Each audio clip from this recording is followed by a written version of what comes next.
Al-Quran.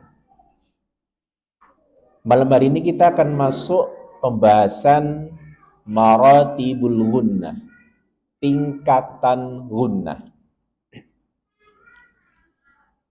Sebelumnya kita akan murajaah, mengulang kembali materi sebelumnya. Kita sudah membahas pembagian idgham menurut makhraj dan sifatnya. Ada idgham mutamatsilain. Pertemuan dua huruf yang sama makhrajnya dan sama sifatnya. Cara mudahnya hurufnya sama.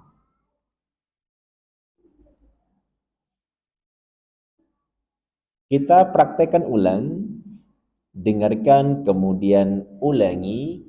Yudarikum, kaf bertemu dengan kaf.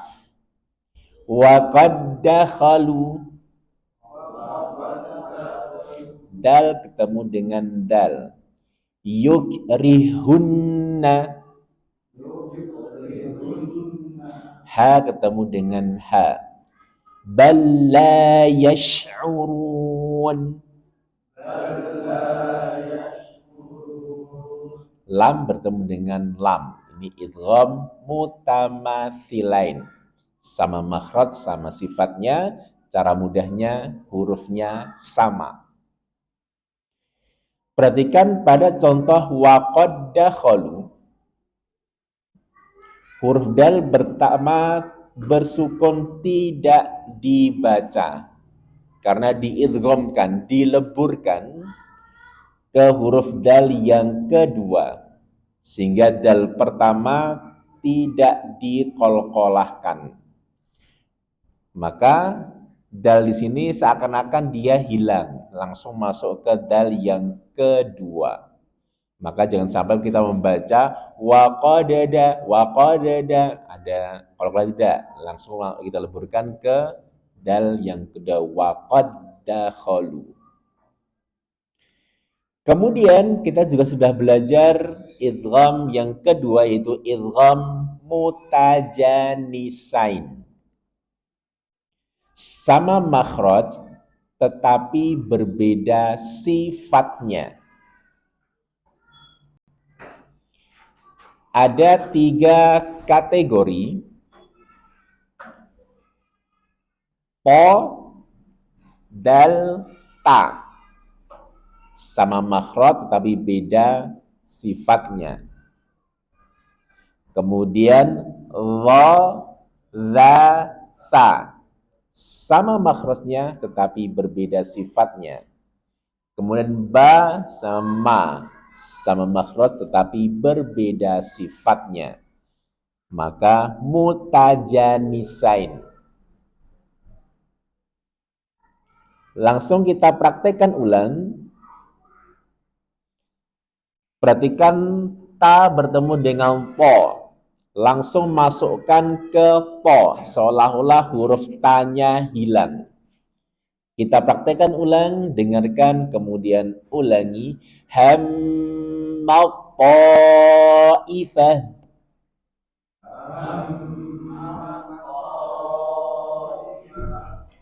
Kemudian contoh berikutnya, za ketemu dengan dha. Sama makhraj berbeda sifat. Maka langsung leburkan atau idghamkan ke dha. Kita praktekkan ulang, dengarkan, kemudian ulangi. Idzalamtum. Kemudian dal bertemu dengan ta. Sama makhraj berbeda sifat, maka langsung masukkan ke ta. Dengarkan, kemudian ulangi. Qad tabayyana. Contoh berikutnya, ta bertemu dengan dal. Sama makhraj berbeda sifat, maka langsung masuk ke dal. Dengarkan, kemudian ulangi. Athqalad da'awa.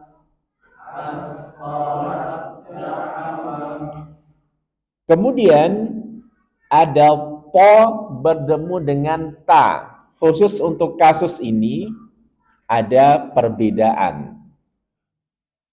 Dibaca langsung ke ta, tetapi tetap menampakkan sifat isti'la di arah dorongan ke atas.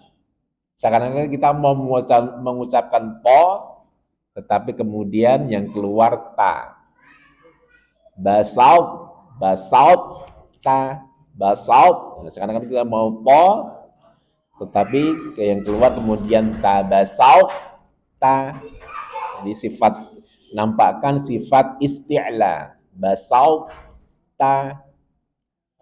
Baik, kita praktekkan, dengarkan, kemudian ulangi. Basaut, ta. Kemudian berikutnya ba ketemu mim, maka langsung masuk ke mim, seolah-olah huruf ba-nya hilang. Dan ada gunnah karena mim bertasydid. Kita praktekkan ulang, dengarkan, kemudian ulangi. Irkam ma'ana.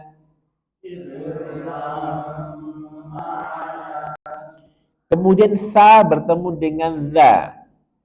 Sama makhraj, berbeda sifat. Maka langsung masuk ke zal. Seakan-akan fa-nya hilang. Kita praktekkan ulang. Yalhadzalika. Maka jangan sampai kita membaca fa-nya yalhaz dzalika, tidak boleh. Langsung diidghamkan dan dimasukkan ke za. Yalhadzalika. Maka mulai saat ini lebih berhati-hati dalam membaca Al-Quran ketika menemukan huruf-huruf yang dia sama makhraj berbeda sifat. Karena banyak yang keliru di kasus-kasus seperti ini. Karena memang tidak ada tandanya. Kecuali yang Al-Quran tajwid, ada tandanya. Tapi yang Al-Quran standar, dia tidak ada tandanya khusus. Kemudian jenis yang ketiga dinamakan idgham mutaqaribain. Jadi qorib itu dekat. Ada sahabat karib, berarti sahabat dekat. Idgham mutaqaribain, pertemuan dua huruf yang berdekatan makhrajnya. Jadi makhrajnya itu berdekatan, tempat keluarnya berdekatan, juga berbeda sifatnya.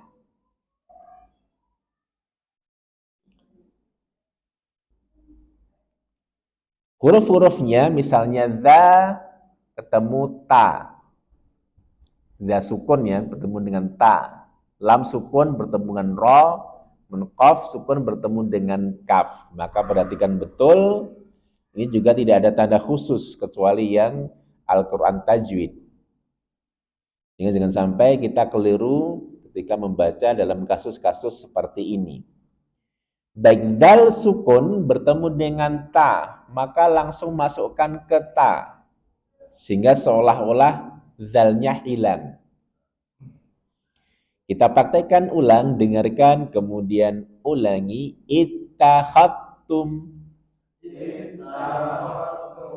Jangan langsung masuk ke ta. Khattum, jangan sampai ada suara za.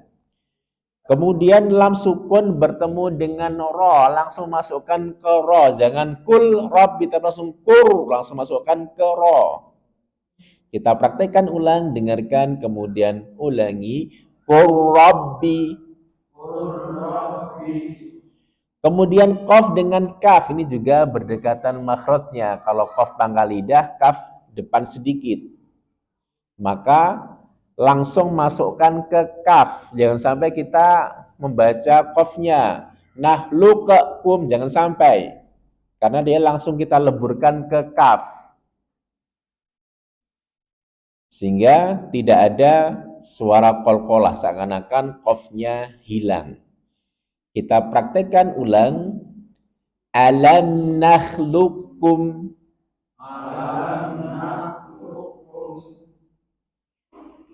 Kemudian kita mengulang lagi hukum mim sukun, mim sakinah atau mim mati. Ada 3 hukum, ada ikhfa syafawi, yang kedua idgham mutamatsilain atau sering disebut dengan idgham mimi, yang ketiga izhar syafawi. Jadi ada syafawinya untuk membedakan dengan izhar halki, dengan ikhfa yang lain. Ada syafawinya. Yang pertama ikhfa syafawi, apabila mim sukun bertemu dengan huruf ba. Dan ingat, terjadi di antara 2 kata. Cara mengucapkannya dengan menyuarakan huruf mim menurut makhraj dan sifatnya. Dan sebelum mengucapkan huruf ba, diberi gunnah, dengung selama 2 atau 3 harokat. Ini juga di Al-Quran yang standar biasanya tidak ada tanda khusus, maka perhatikan betul ketika mim sukun bertemu dengan ba, terjadi ikhfa syafawi, dengungkan kemudian tahan 2-3 harokat. Kalau di Al-Quran tajwid biasanya ada tanda khusus, entah nanti merah seperti ini atau tanda yang lain, tergantung pencetaknya. Baik, kita praktekkan ulang, dengarkan kemudian ulangi. Fa'idahum bisahirah.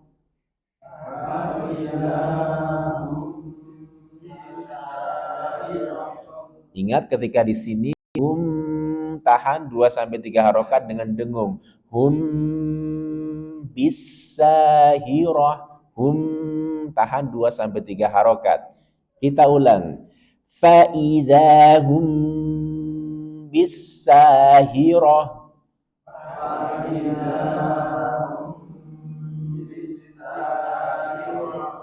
Sahibukum bimajnun.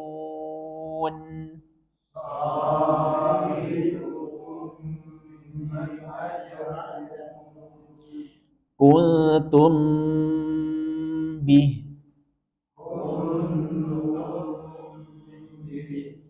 Fabashshirhum bi'adzab.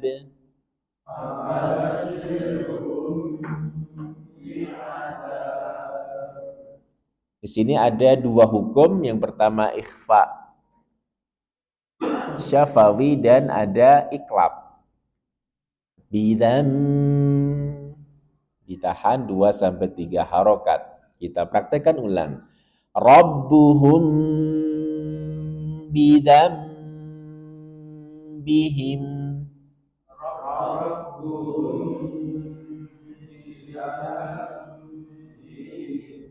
Rabbahum bihim.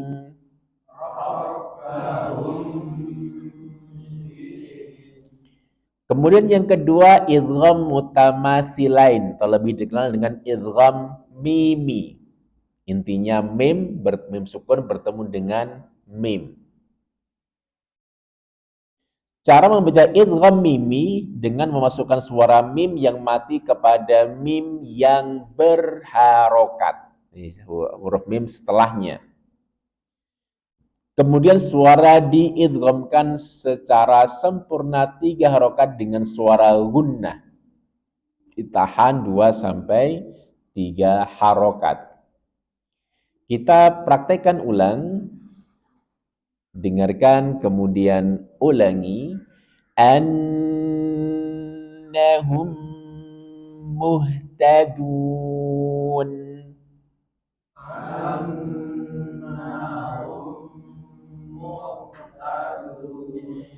Akhraja abawaikum minal jannah.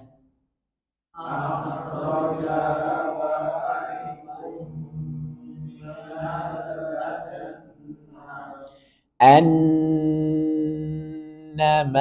ghanimtum min syai'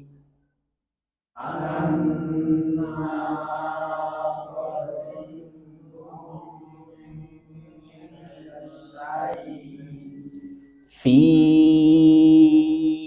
aidikum minal asra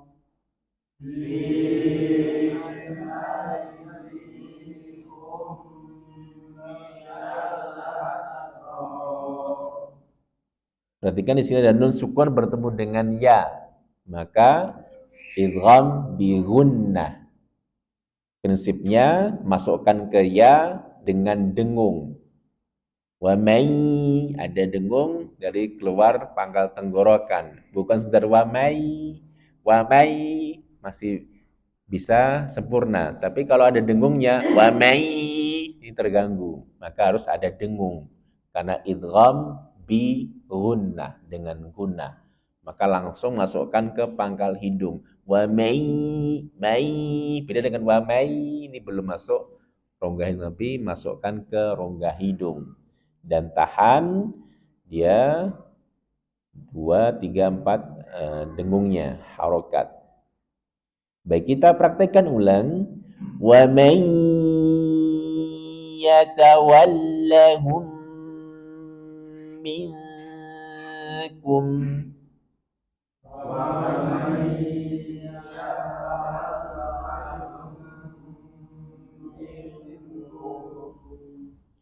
law kharaju fikum ma zadukum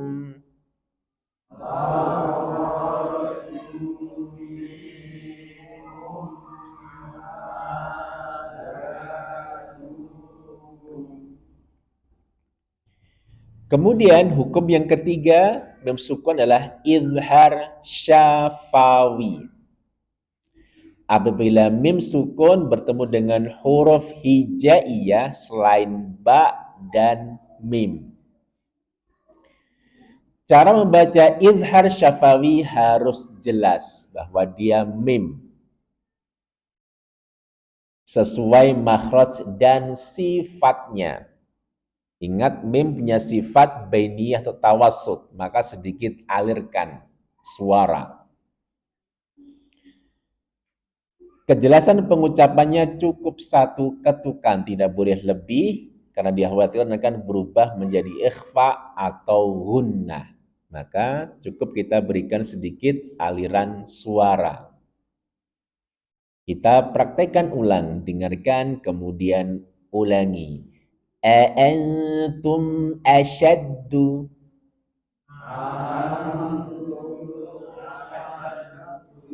alaihim hafizin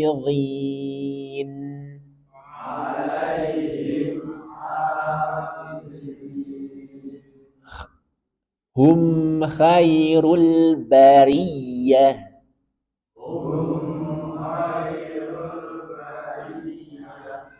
ajruhum inda rabbihim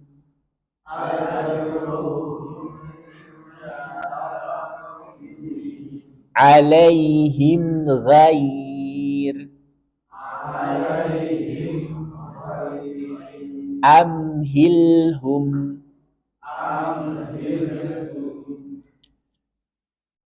Baik, malam hari ini kita akan masuk materi baru berkaitan dengan tingkatan gunnah, maratibul gunnah. Tingkatan yang pertama adalah sangat sempurna. Dengan istilah akmal matakun. Dia sangat atau paling sempurna. Ini gunnah pada mim dan nun bertasydid. Maka ketika kita menjumpai nun atau mim bertasydid, berikan gunnah yang paling sempurna. Artinya lebih panjang daripada gunnah yang lain. Baik ikhfa, iklab. sehingga betul-betul dia lebih panjang. Dan juga idgham bi gunnah. Ini dia masuk kategori tingkatan gunahnya akmal matakun, paling sempurna. Kalau kita memberikan 2 sampai 3 harokat untuk ikhfa, maka ini berarti lebih dari 2 atau 3 harokat, 4 misalnya. Sehingga betul-betul ini dia tingkatan yang paling panjang atau paling sempurna dalam gunnah, dengungnya. Baik, kita praktekkan, dengarkan, kemudian ulangi. Inna kunna fa'ilin.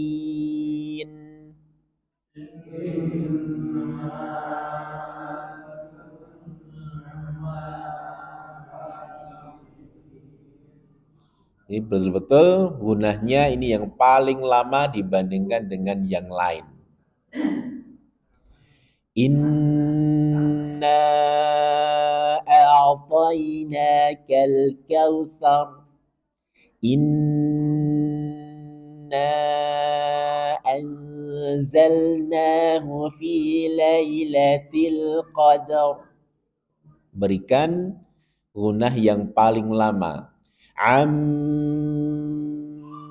yatasaalun. Berikan gunah yang paling lama. Qul a'udzu birabbin nas, malikin nas, ilahin nas. Ingat, berikan gunah akmal matakun, paling sempurna untuk nun bertasdid atau mim bertasdid. Juga idgham bi gunnah. Kita praktekkan, dengarkan, kemudian ulangi. Faman ya'mal.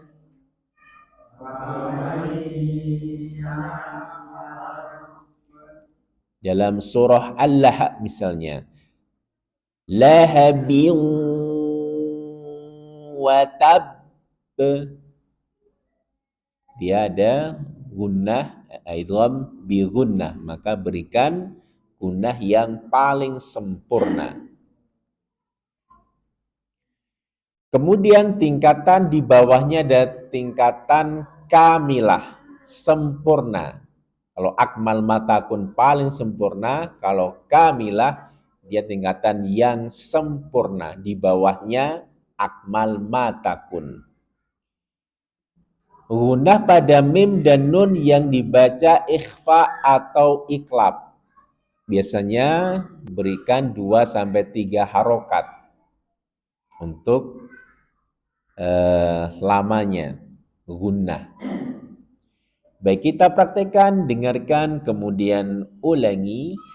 Tajri min tahtiha.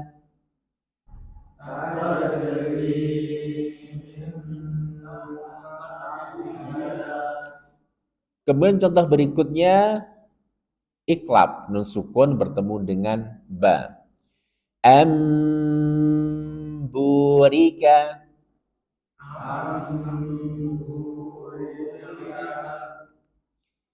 Tingkatan ketiga dinamakan naqisah. Ini di bawahnya kamilah. Kamilah sempurna, naqisah kurang sempurna. Maka jangan sampai menambahkan anak naqisah, kurang sempurna. Biasanya kan dinamakan kamilah. Gunnah pada nun dan mim yang dibaca izhar. Maka tetap berikan sifat gunnahnya. Karena nun itu sifat aslinya ada gunnah. Na, maka tidak bisa kita mengucapkan huruf na tanpa dengung. Na, nggak bisa.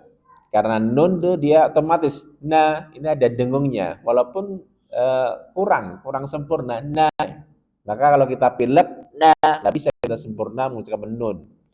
Karena nun dia sifat asli gunnah merupakan sifat asli dari huruf nun.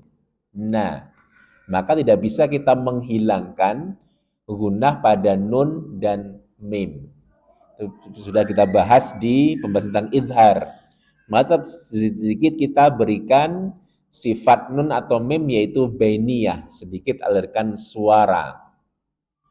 Sami'un sami'un jangan sampai dipotong sami'un alim, jangan sampai, tapi sedikit kita alirkan suara karena tanwin atau nun dia punya sifat bainiyah, sedikit kita alirkan suara. Kemudian pada kalau Al-Fatihah di an'amta, jangan sampai kita potong an'amta, tapi an'amta. Karena dia punya sifat bainiyah atau tawassut. Baik, kita praktekkan, dengarkan, kemudian ulangi. Sami'un alim.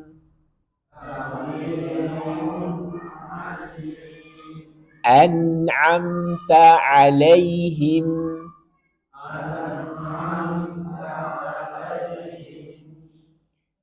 Kemudian tingkatan paling akhir atau paling bawah, akmal matakun paling atas, bawahnya kamilah, sempurna, bawahnya lagi naqisoh, kurang sempurna.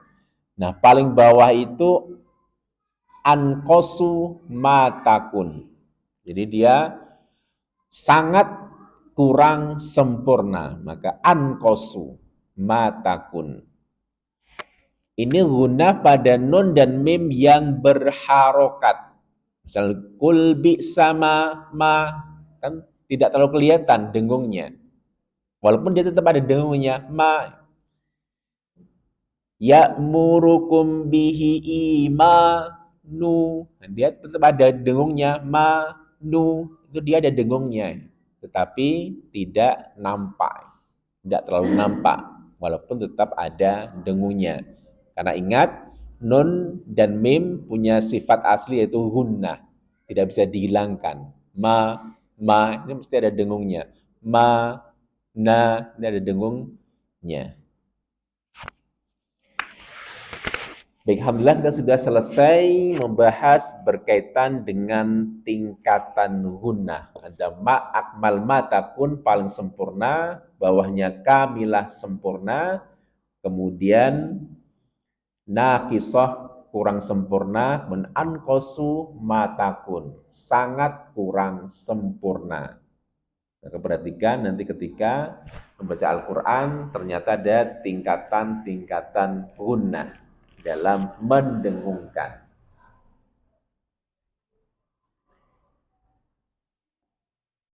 Sekarang kita akan masuk tahsin talaki surah An-Nasr ayat yang kedua.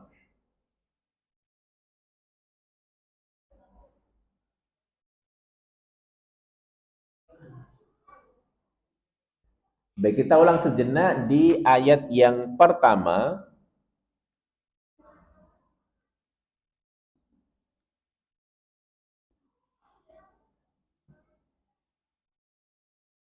Perhatikan hukum-hukum tajwid yang ada di ayat yang pertama. Ini matobi'i, idza matobi'i baca dua harokat, kemudian ada alif yaitu huruf mat bertemu dengan hamzah dalam satu kata, maka mat wajib muttasil dibaca 4 sampai 5 harokat. Maka perhatikan betul, terutama para imam, penuhi haknya 4 sampai 5 harokat. Idza jaa. Kemudian di sini ada nas, ada sad yang punya sifat rokhawah, maka alirkan dengan sempurna. Nas, rokhawah, dan dia punya sifat sofit desis. Nas, ru. Kemudian di sini ada tak sukun setelahnya ha, tetap dia punya hak untuk dibaca walaupun setengah. Maka kita sukunkan fat, kemudian kita berikan huruf, kita baca huruf ha walaupun setengah. Fat, dan ingat ha punya sifat rokhawah, mengalir dengan sempurna. Fat, Fat, dia kita tetap baca walaupun cuma setengah huruf. Jangan sampai dihilangkan. Karena ada sebagian imam yang menghilangkan hak. Cuma wal fat. Kemudian al-qadr juga seperti itu. Inna anzalnahu fi lailatul qadr. Sehingga roknya dihilangkan. Jangan sampai seperti itu. Tetap dia punya hak untuk dibaca. Baik, kita praktekkan ulang untuk An-Nasr ayat yang pertama. Dengarkan, kemudian ulangi. Idza jaa nasrullahi wal fath.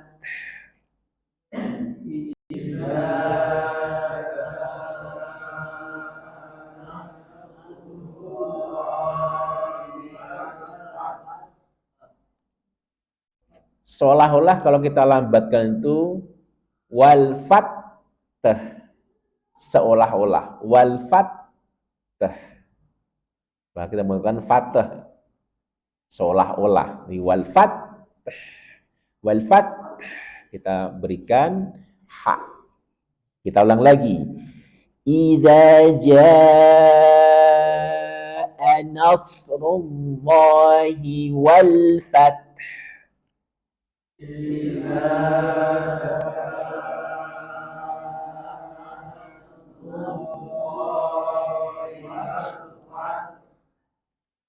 Baik, kita masuk materi baru ayat yang kedua dari surah An-Nasr. Perhatikan ada wawu di awal. Perhatikan wa monyongkan mulut dahulu. Karena makhrajnya dia dua mulut yang dimonyongkan. Wa. Jangan sekedar wa, wa. Akan berbeda hasilnya. Wa. Betul-betul kita monyongkan bibir. Wa. Bukan sekedar wa, bunyinya berbeda. Wa. Bahwa di sini ada ya sukun sebelumnya fathah, maka dia hukumnya lin.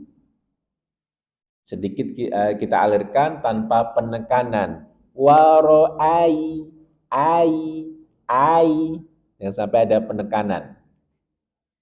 Kemudian ta bertemu dengan langsung masuk ke nun bertasydid. Dan ingat, nun bertasydid punya hukum gunahnya paling sempurna. Waro'aitan nasa. Di mad tabi'i ada alifnya, mad tabi'i dua harokat. Kemudian di sini ada dal sukun. Dal punya sifat qalqalah, tetapi karena dia di tengah kata, maka qalqalahnya suro. Tidak terlalu nampak. Yadkhulu, yada. Tidak terlalu nampak sifat qalqalahnya. Kemudian ada wawu sukun berarti dia mad tabi'i. Yadkhuluna. Menfi mad tabi'i di mad tabi'i. Lillahi af. Alirkan fa punya sifat hams.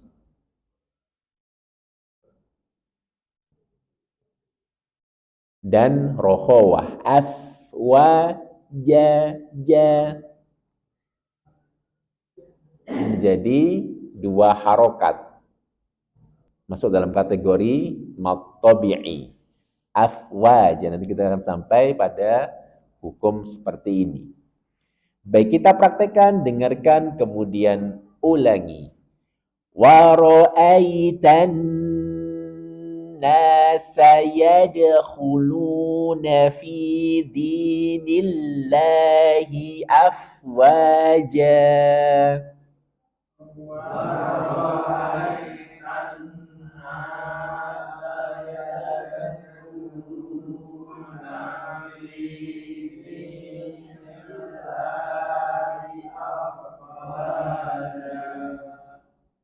Kuat satu nafas.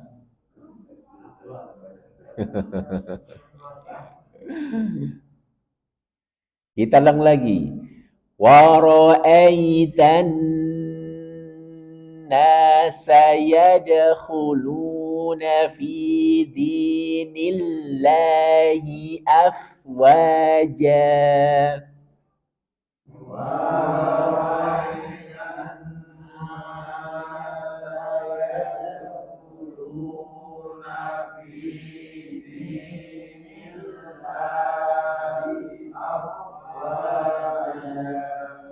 Baik, sekali lagi. Wa ra'aitan nasa yadkhuluna fi dinillahi afwaja.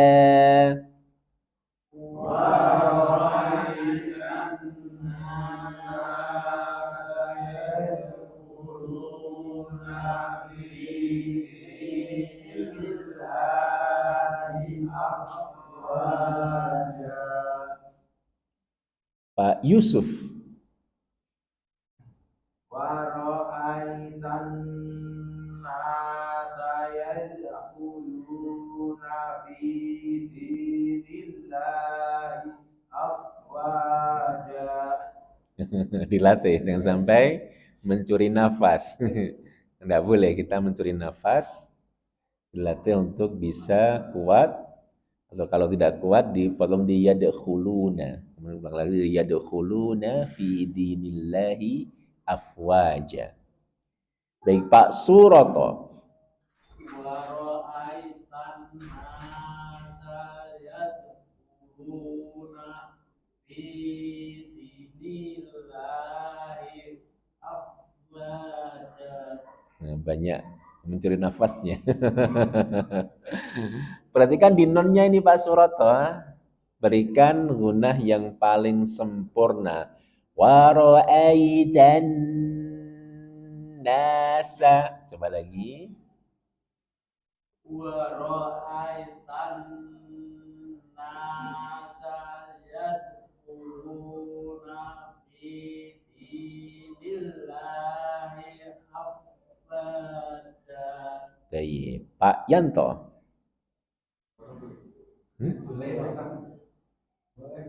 Oh, boleh. Wara'aitan nasa yadkhuluna fi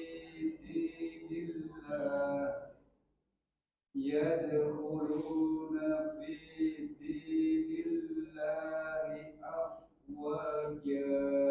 Baik, Mas Lingga. Wara'aitan nasa yadkhuluna fi dinillahi afwaja. Baik, Pak Nur Ali sebentar, silahkan. Wara'aitan nasa yadkhuluna fi dinillahi afwaja. Baik, terakhir Pak Jumingan.